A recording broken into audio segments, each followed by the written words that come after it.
Good afternoon. I could not feel my body. At first I was screaming for help, but there was nobody there. I began to pray. These are some of Oksana Makar's last words spoken to the public as she describes her experience of being burned alive. On the 9th of March in 2012, 18-year-old Oksana was gang raped, strangled, and burned in the Mykolaiv province of Ukraine. When authorities found her, her body was covered in 55% burns and she was rushed to the nearest hospitals. After 2 weeks, she eventually passed away with her burial on the 30th of May 2012. She was attacked by 3 men, Yevgeny Krasnoshchuk, Maxim Przazhnyk, and Artem Pogasyan, 2 of which, Przazhnyk and Pogasyan, were initially let go and only later convicted, with Przazhnyk receiving a sentence of 15 years, Pogasyan 14 years, and Krasnoshchuk for life. Many have since claimed that Przazhnyk was the adopted son of the former head of the Yelnats District Council, which is partly the reason why he was initially let go for his crimes, because of his political connection. The wider issue of infringement of gender rights is not uncommon and represents an underlying problem within Ukraine's patriarchal society, where sexual assault and harassment cases remain high, with many still going underreported. This case clearly relates to the GPC identity, which explores the distinct set of characteristics, values, and cultures that may have led to the discrimination of women within Ukraine. Although first-wave feminism in the form of campaigning for female suffrage and women having the rights to vote in the public sphere has largely been met, second-wave feminism, which entails a social movement to question the power structure and relationships between women and men in the private sphere, has largely not been met. And this has been a prominent problem throughout Ukraine.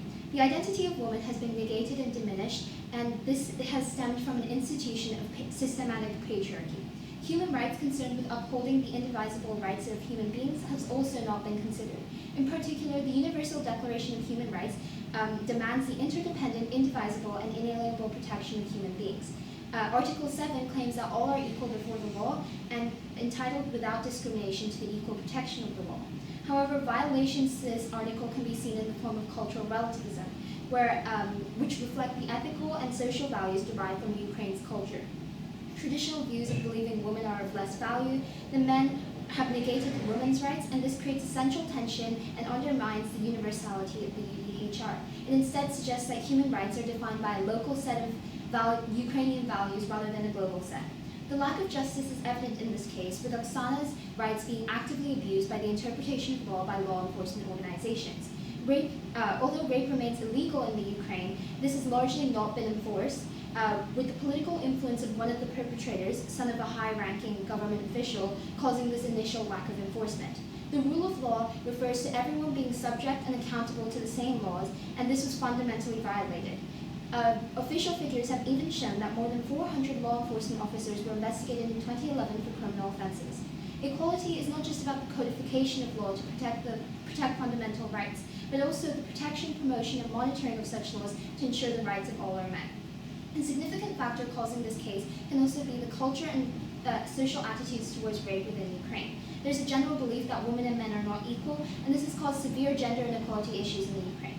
In the Ukraine, discussing rape and sexual violence also remains difficult because of the don't wash your dirty linen in public mentality ingrained into individuals, where many feel ashamed and fear speaking out because of a culture of victim blaming. This highlights cultural violence, which can be defined as the mindset, beliefs, and values of a society which creates harm towards individuals.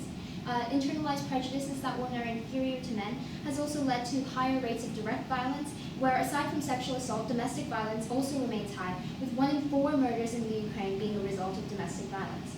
This illustrates a wider issue within Ukrainian society, where cultural norms have discriminated against women to the extent that they do not feel safe, illustrating the GPC identity, where women as a minority group have not felt their identity and their rights were advocated for.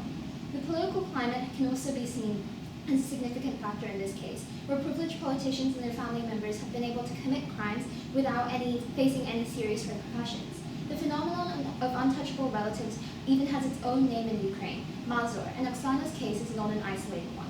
On July 2012, Roman Landik, the son of a pro-Yanukovych MP, approached Maria Kushnova in a restaurant and punched her repeatedly and dragged her across the floor.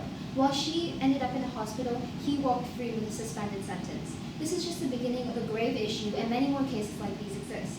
Identity as a GPC is also about the sovereignty or the power of states within their state borders to both provide the opportunity to strengthen identity and diminish it. In this case, the wealthy Ukrainians with political connections have seen their identities strengthened, while women of lower socioeconomic classes have seen theirs diminished.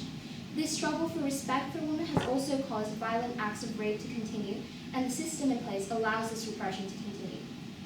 This case in general brought to light a political system which is unjust, and the political impacts are very evident in this case, with widespread outrage and the case going viral, causing Andriy Kliuev, the head of Ukraine's Security Council, to respond by claiming this is one of the main threats to national security and weakened state power.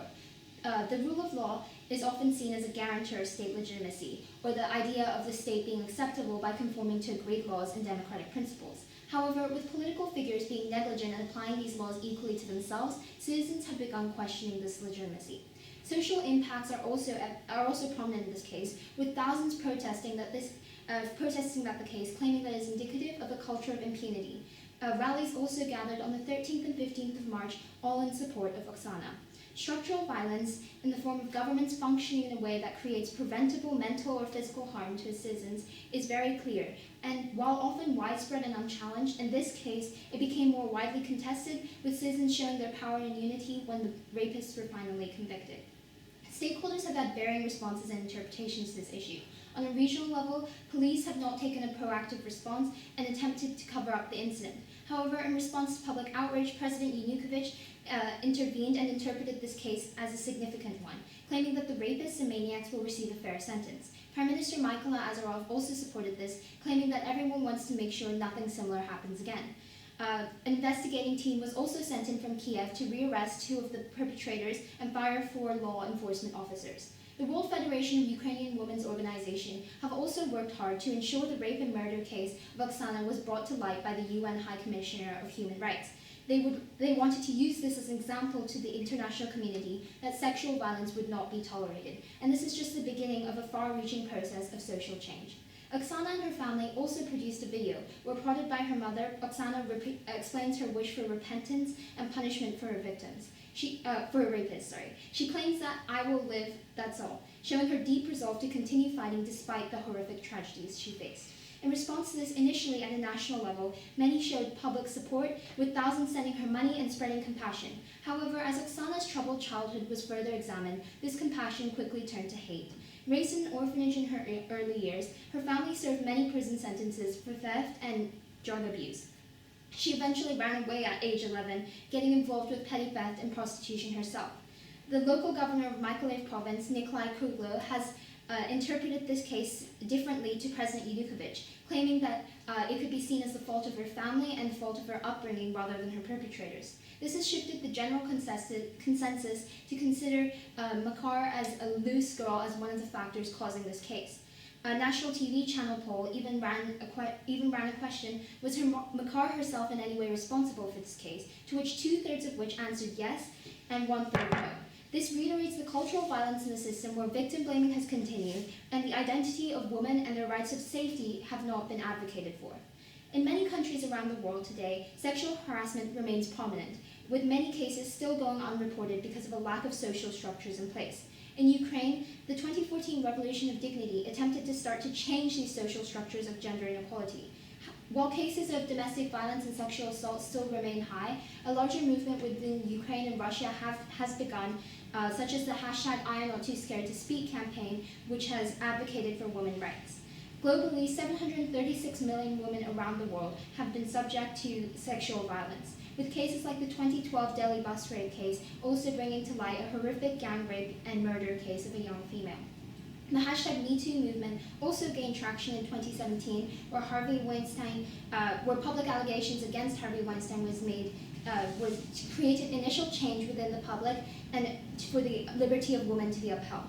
Liberty refers to the freedom of individuals to flourish and make the most of their opportunities, predominantly focusing on first-generational rights and negative rights, many of which were upheld, but equality before the law as negative rights and adequate judicial systems as a positive right were not in Ukraine. The particular significance of this case comes from the fact that it is an ongoing issue that continues to impact millions of women around the world and thousands within Ukraine. 7 years from this case, in 2019, 26% of women had experienced sexual violence in their lifetime. This represents the GPC identity, where the identity of women had been neglected and sexual violence has continued. For the protection of positive rights for female minorities, structural reform has to be made within the justice system. To uphold the rights of all, everyone must be subject to the same laws, and change must begin for a brighter future.